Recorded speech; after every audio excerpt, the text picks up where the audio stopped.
kasama. Huwag kang sir. magsinungaling sa akin. Baka i-charge pa kita ng perjury. Ano? You want me to believe that? Tinetesting ko lang yung kung magsasabi ka ng totoo. Alam ko naman na last week of May yung meeting ninyo eh. And you're not forthright with your answer.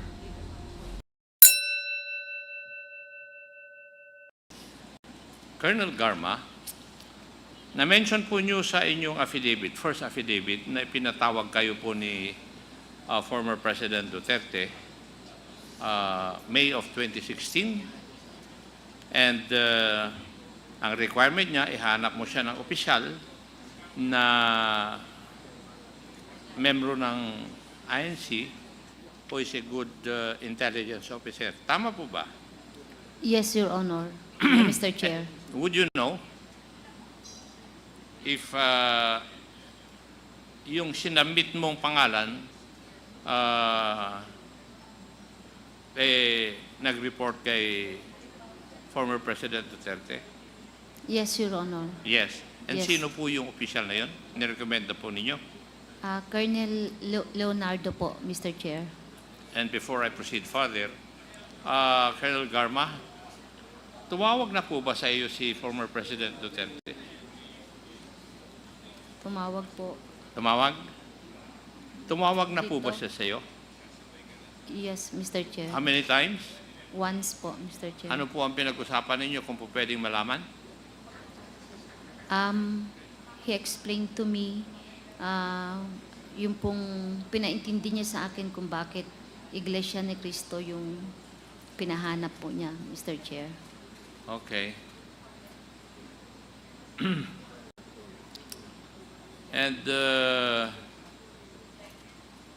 Colonel Leonardo, kayo po ang in-endorse ni Colonel Garma kay Presidente. Did you have a meeting with the President in July of 2016? Actually, na-meet ko po siya last week of June, Mr. Chair. Ha? Na-meet ko po, No, did you have a meeting after Colonel Garma has endorsed your name to the former President that you met with the President sometime in July 2016? ang pagkakalam ko po, Mr. Chair, last week of June, Mr. Chair. Hindi ba last week of May?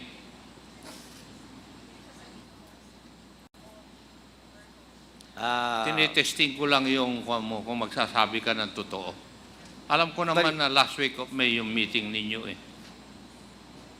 And you're not forthright with your answer. Ang meeting ninyo kay Presidente last week of May. Di ba?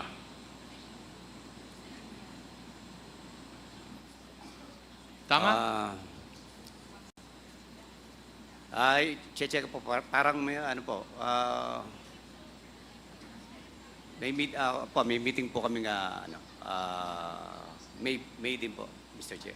Nung ikaw ay nag-meet with the President, sino po ang kasama nyo?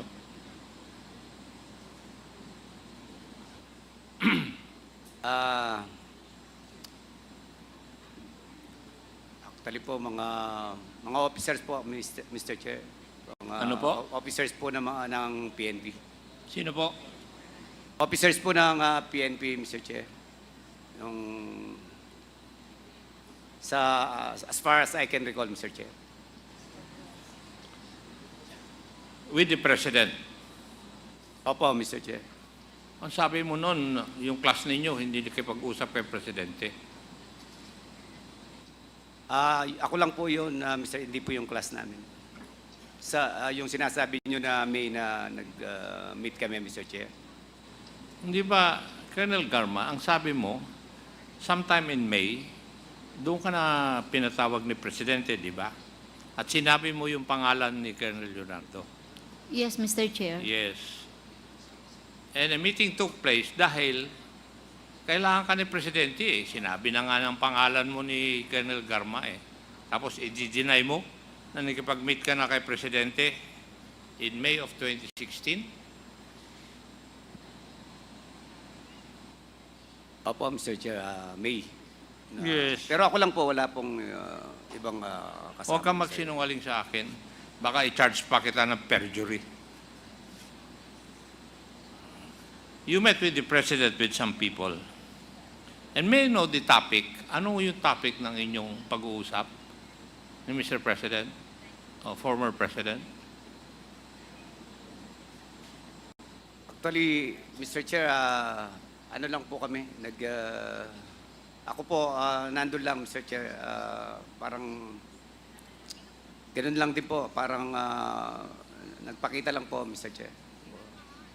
Hindi naman po talagang meeting, hindi naman po ako kasali sa mga meeting noon, Mr. Chair. Ibig mong sabihin, hinanap ka ni Mr. President, former President, para lang i-meet ka? Opo, Mr. Yun Chair. lang po. Ano? Opo. You want me to believe that?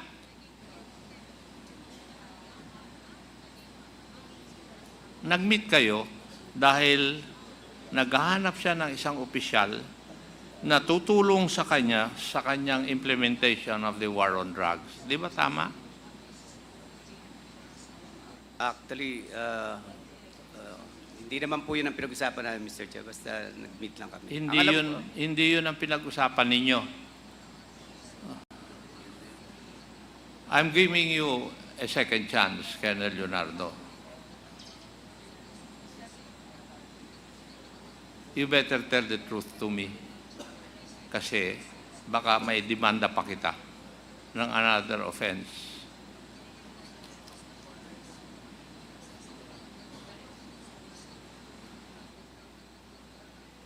Di ba? Noong last na kwan, sinasabi mo na dapat ang implement ay yung Davao template doon sa previous hearings natin. Di ba? Opo, Mr. Chair. Yes. And may I know, Colonel Garma, what do you understand by the Davao template insofar as the war on drugs is concerned?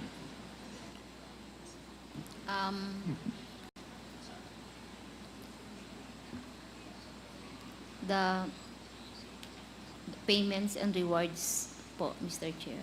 Huh? Rewards and payments po There is a reward for what?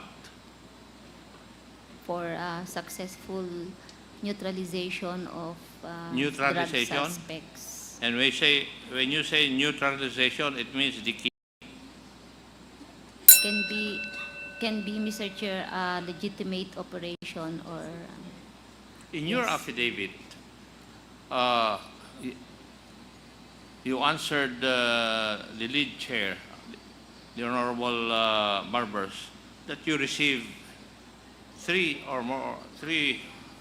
times monetary reward in the amount of 20,000. Hindi po ba? yes, Mr. Chair, And for what is that? for the of the suspects, Mr. So, Chair.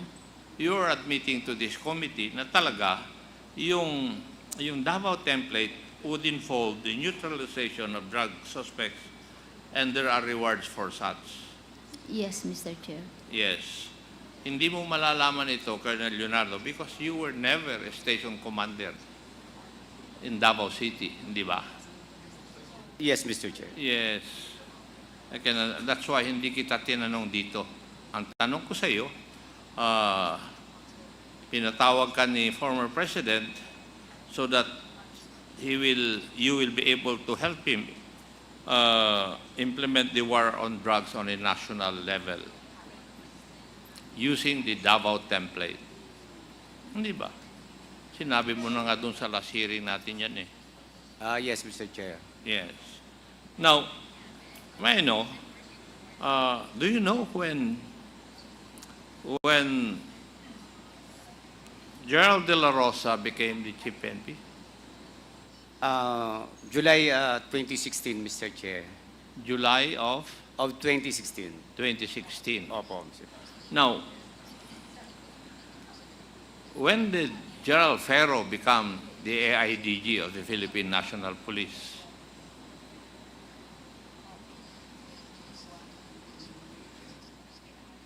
I'm not sure po kung... It's also July of 2016. Tama? Tanungin mo si Colonel Cunanan para may research niya kaagad. July of 2016.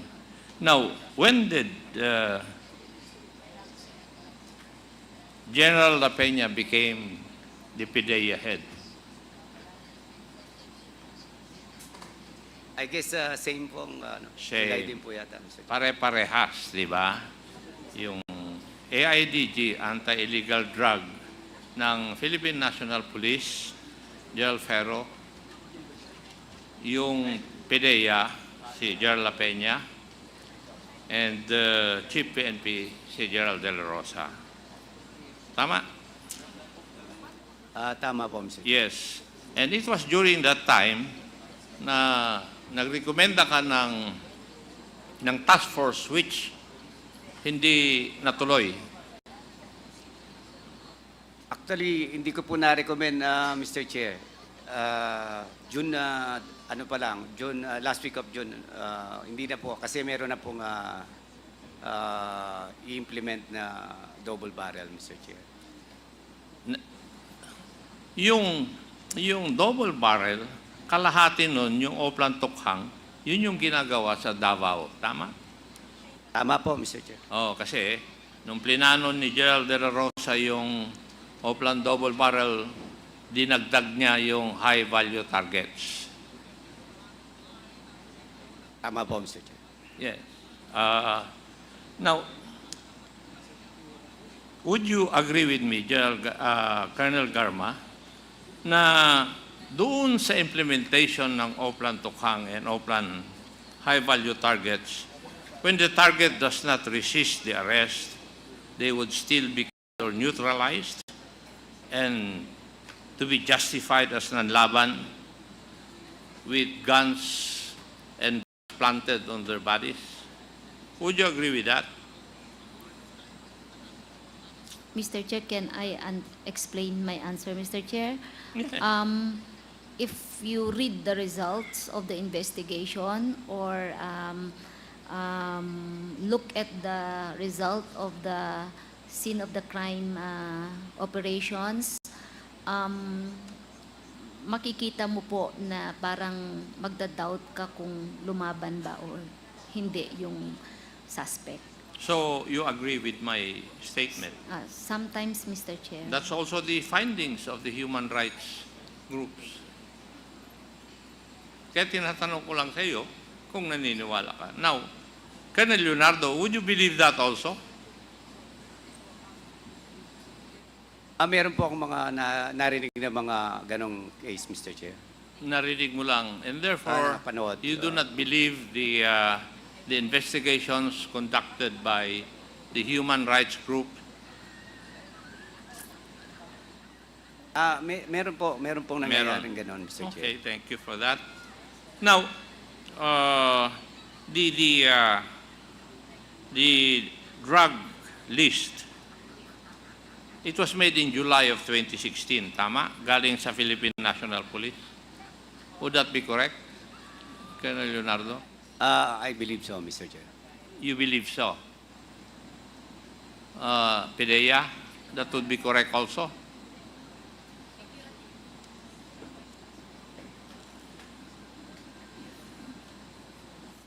Yes, Mr. Chairman.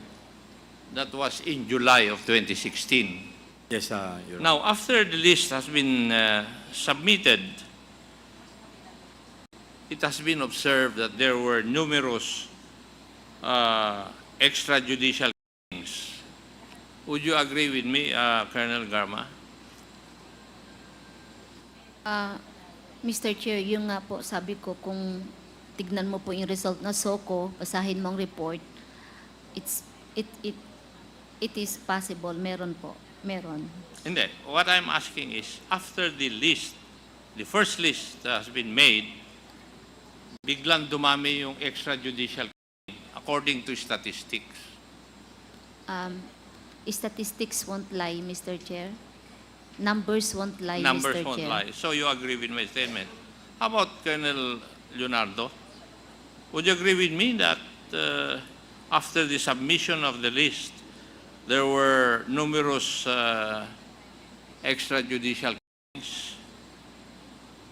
Meron po, Mr. Chair. Meron. And maybe this is because of the pronouncement of the former president and the monetary operational support fund. Di ba? Would you agree?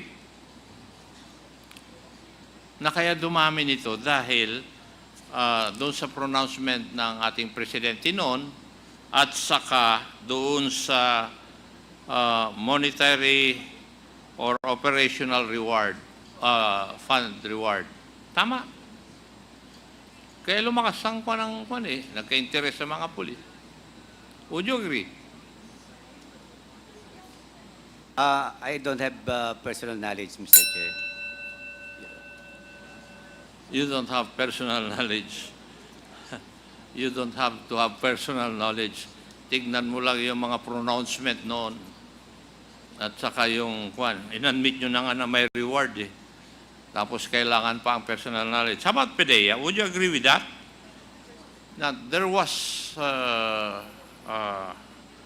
rampant EJ case after the first list was made.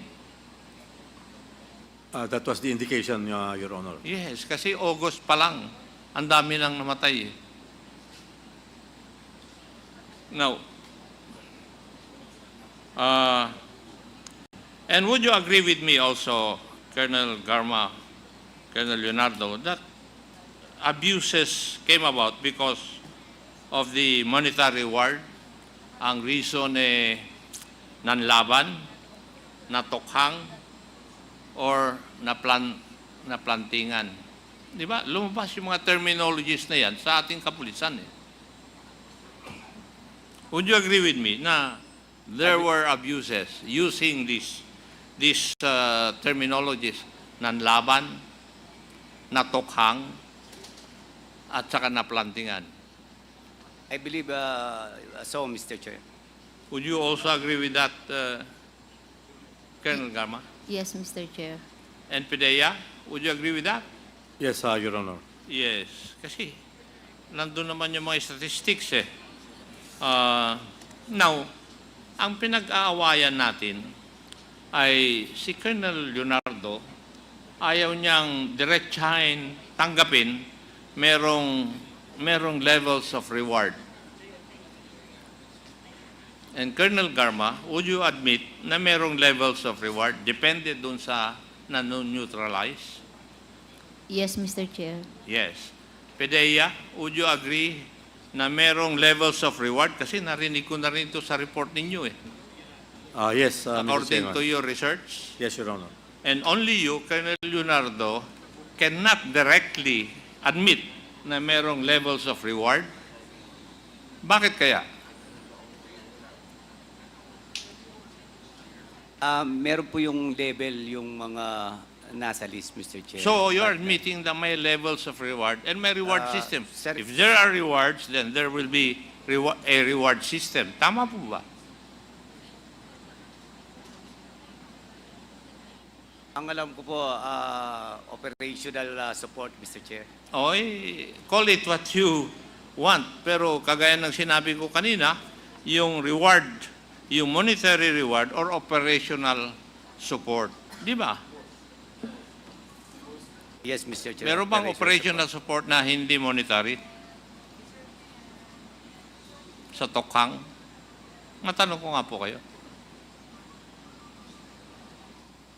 Wala po kung Kaya monetary reward, whatever you call it, you do not want to call it as monetary reward, operational support, yun po siguro yung kuha ninyo.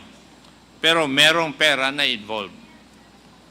At ang pagbabayad dun sa neutralization, depende dun sa tao na na-neutralize.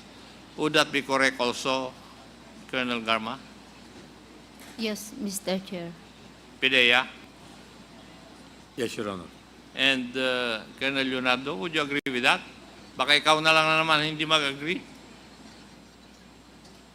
Ah, yun lang po alam ko, Mr. Chair, na Thank you. As a matter of fact, yung pagkakay ng tatlong Chinese doon sa Davao Penal Colony, the death of Mayor Espinosa, detainee or PDLA Guy Alvarez, and others ay part of the war on drugs because lumabas na yung listahan eh. Pedea, would you agree with that?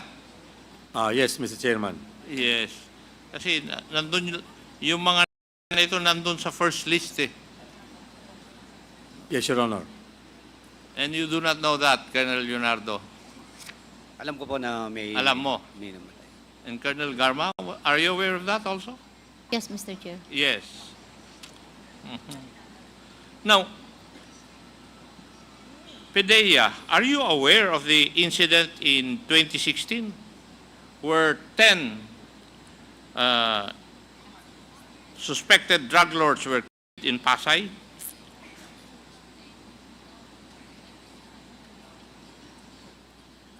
I will find out, Your Honor. I am not with this. Colonel Garma, are you aware of that? No, Mr. Chair. Colonel Leonardo, are you aware of that? That incident in Pasay in August 2016? Hindi po ako aware diyan, Mr. Chair. You do not know that? Negative, Mr. Chair. Ha? Balitang-balita na yung mga gumawa nito, they received 10 million for the 10 suspected drug lords na namatay. And you do not know that? Siguro, Pedea, could you please research on this? We are checking on it already, Your Honor. Yes, thank you. Now, Colonel Garma, you have been assigned in Cebu for how long?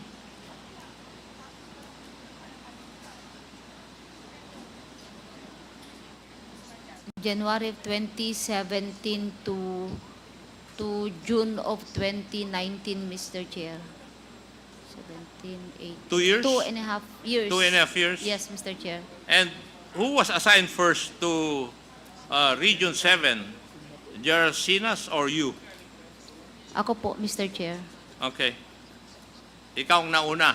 Yes, Mr. Chair. Now, in your stint in Cebu, how many prominent persons were neutralized, suspected of being drug lords?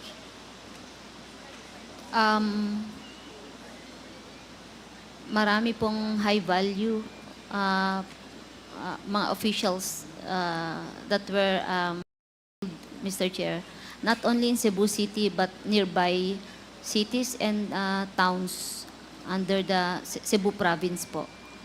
Now, ang prominent dun ay yung kay Mayor Luot, right? Yes, Mr. Chair. Yes, was then a retired general. Mr. Chair? Retired General Luot became mayor.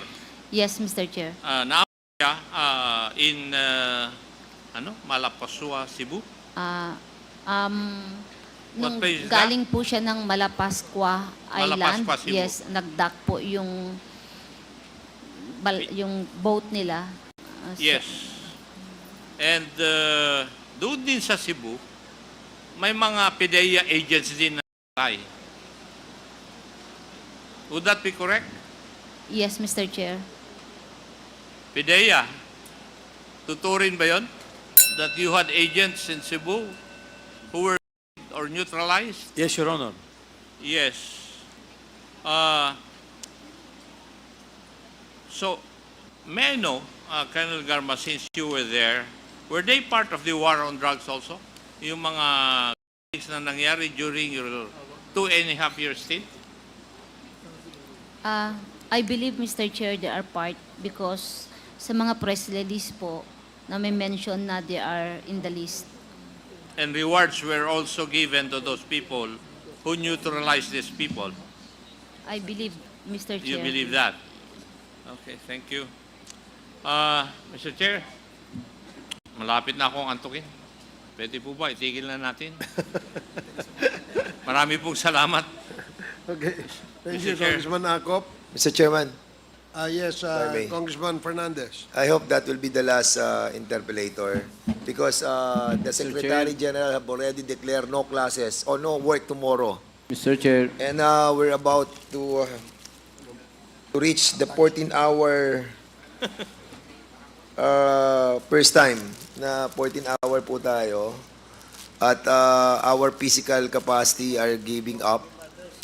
Mr. But Chair, our I move. mental Mr. Chairman, our mental function. Mr. can Chairman, Well, I think, sige, Mr. Chair, I yield to Chairman Paduano. No, overexposed na yung iba. Hanggang alauna we still have nagsasalita. two interpellators, Congressman Bosita and then Congressman Lordan Suwan. So I thought Congressman Dan Fernandez is going to interpellate since you're not. So we now recognize Congressman Bosita for your interpellation. Thank you, Mr. Chair. Thank you, Mr. Chair. Mr. Chair, sundan ko lang po yung ilang questions ni Honorable Congressman Acop kay Colonel Leonardo. Colonel Leonardo, naniniwala ka na may mga biktima ng extrajudicial killings? Yes or no? Yes, Mr. Chair. Thank you. Naniniwala ka ba na ito ay marami at hindi ilan lamang? I don't know the exact figure, Mr. Chair, but I believe so. Marami. Thank you, Mr. Chair. Colonel Leonardo, matanong ko lang, ikaw ba ay family man? May pamilya ka rin? Opo, Mr. Chair. Okay. Naniniwala ka ba na mahalaga ang tatay sa pamilya? Opo, Mr. Chair. Yes. Naniniwala ka rin ba na sa ordinaryong pamilya, pag namatay ang tatay, parang nasira na rin ang buhay at kinabukasan ng mga anak? Tama po yun, Mr. Chair. Yes. Naniniwala ka ba na sa ordinaryong pamilya, especially itong majority sa biktima ng extrajudicial case, sa ating bansa, yung mga professionals, usually ang anak isa, dalawa. Pero yung mga maliliit na manggagawa, ang anak, 6, 7, 8. Tama ba? Tama po, Mr. Okay. Chair. So, would you agree na kapag yung isang biktima ng extrajudicial crime, may 5 anak, parang kung titingnan natin, mas malaki ang possibility na masisira ang buhay at kinabukasan ng mga bata? Yes or no? Yes, Mr. Chair. So, kung titingnan natin, mathematically, out of 20,000 na mga patay, assuming 10,000 doon yung family man, mathematically speaking, more or less 50,000 yung bata na nagsasuffer na ngayon. Would you agree? I agree, Mr. Chair. Yes. So meaning, kung titingnan natin yung long-term effect nitong pinag-uusapan natin extrajudicial, sa pananaw ng iba, tama ang ginawa nila. Pero kung susuriin natin mabuti, mas dadami pa yung pwedeng maging kriminal. Itong mga bata na nasisira ang buhay at kinabukasan, would you agree? Maaari po, Mr. Chair. So, kung titingnan natin, talagang itong resulta ng extrajudicial killings, hindi nare-resolve ang problema. Instead, minomultiply pa. Yes or no? Maaari po, Mr. Chair. Yes or no? Yes, Mr. Chair. Yes, Mr. Chair. Kaya ako po, personally, natutuwa na yung Quadcom nandito. at least mapigilan na itong extrajudicial things. And nung nasa active service pa ako, isa, Mr. Chair, at sinasabi ng senior officers, kaya nasibak ako sa Cavite, yung nasa watch list na 20, actually 21 yun, Mr. Chair, peacefully, napasuko ko, napasurrender ko yung 20. And because of that, nasibak ako sa pwesto. Hindi daw ako marunong sumunod sa guidance. Hindi ako marunong sumunod, Mr. Chair, kasi nga, sabi ko doon sa senior officer, mali yun eh. Yung isang suspect, isasacrifice mo yung buhay. Pwede naman bigyan ng second chance. Actually, Mr. Chair, kung iintindihan ng mga kasama natin, maganda yung intention ng tokhang eh. Kakatukin mo yung pamilya, i-inform mo na may information na nasasangkot sa illegal drugs yung kanilang kapamilya. At kung pwede, isurrender, mag-undergo ng seminar to be being handled by religious leaders. Alam nyo ba yon, Colonel Leonardo, na may ganong programa? Meron po, Mr. Chair. Yes. And because of the reward system, would you agree na may mga police na nag-take advantage para kumita? Yes or no? Yes, Mr. Chair. Yes or no? Yes, Mr. Yes, thank you, Colonel Leonardo. So, again, Mr. Chair, napakaganda na na-address ito ng Quadcom.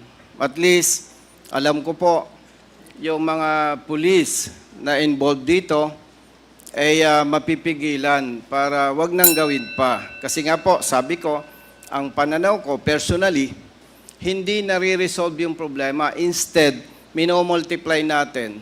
Ngayon, hindi pa natin nararamdaman. Pero one thing for sure, Mr. Chair, marami ng bata ang nagsasuffer. Marami ng bata ang nasisira ang buhay at kinabukasan. So again, personally, ako po'y natutuwa, Mr. Chair, na mayroong Quadcom wherein ina-address po itong extrajudicial things. And based on our hearings, conducted hearings, very clear. Talagang may extrajudicial things. And Brother Colonel Leonardo, salamat. At least, yung mga tanong ko sa'yo ay sinagot mo ng diretso. Yun lamang po, Mr. Chair. Maraming salamat. Thank you, Congressman Bosita. And last interpellator for this morning, Congressman Lordan Suwan. You're recognized. Thank you, Mr. Chair. Colonel Leonardo, before you were appointed as Police Commissioner, what was your assignment? I was with the DNR, Mr. Chair, as Undersecretary po. Ano po? DNR? Yes, sir, Mr. Chair. But that was after your stint as CIDG Chief in Region 11, was it not? Correct po, Mr. Chair. Did you apply for the position of Police Commissioner or were you recommended for the post? I was appointed, Mr. Chair. I just received order, Mr. Chair.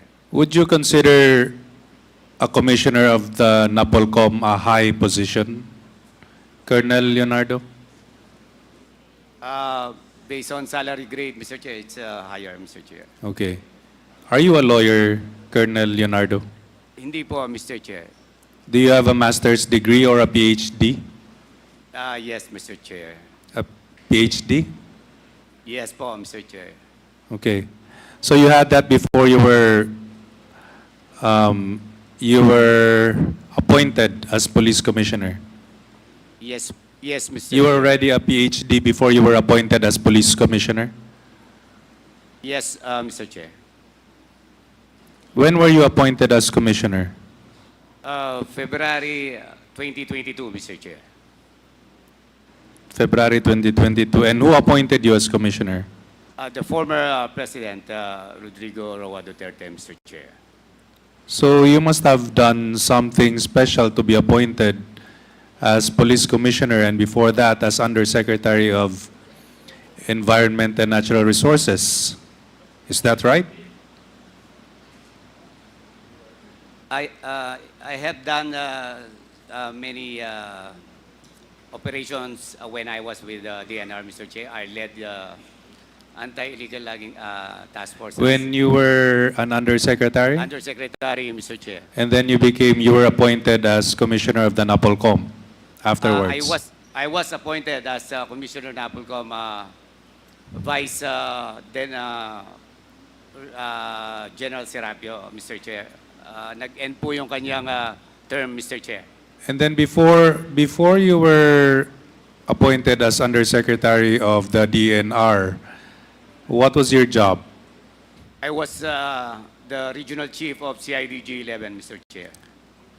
So you were appointed to all these very high positions simply because you were regional chief of the CIDG Region 11? You expect us to believe that you were appointed as undersecretary and then commissioner of the NAPOLCOM by just being the regional head of CIDG Region 11. Is that so? May I be clarified with a question, Mr. Chair? Do you mean to say that you were appointed to these very high positions, Colonel Leonardo, simply because you were the head of the CIDG Region 11? Or did you do something even more? Was there something was there something special about you that among all the police officers, all the regional heads, you were the one who were appointed to two very high positions?